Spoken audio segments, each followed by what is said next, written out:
Si la violence des trafiquants de migrants est souvent mise en cause, leur impunité quasi totale est un autre fait grave, souligné par un rapport des Nations Unies.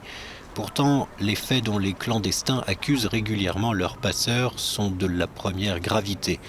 Viols, coups et blessures, travail forcé. Nous avons rencontré à Vienne Jawad, 23 ans, qui a payé un gang de trafiquants en Afghanistan pour quitter le pays, échapper aux talibans et se rendre en Autriche. Son témoignage est édifiant. Ceux qui n'arrivaient pas à courir assez vite, ils étaient frappés par les passeurs et laissés sur le côté.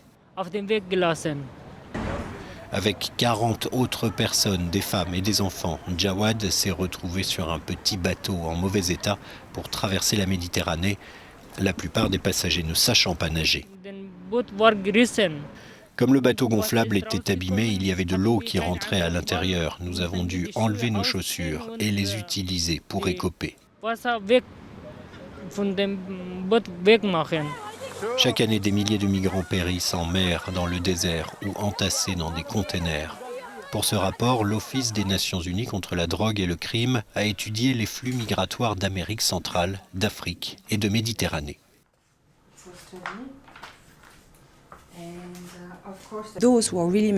Certains passeurs en font vraiment un gros business et l'utilisent pour corrompre les fonctionnaires et n'ont en fait absolument aucun respect pour la vie humaine.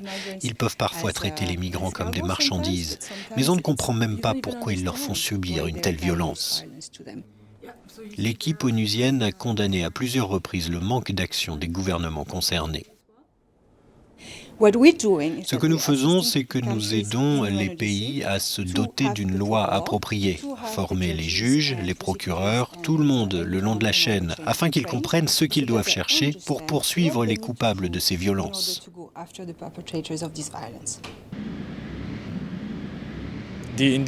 Cette étude, une première en son genre, donne quelque chose de tangible aux Nations Unies pour combattre la violence dans ces régions de transit.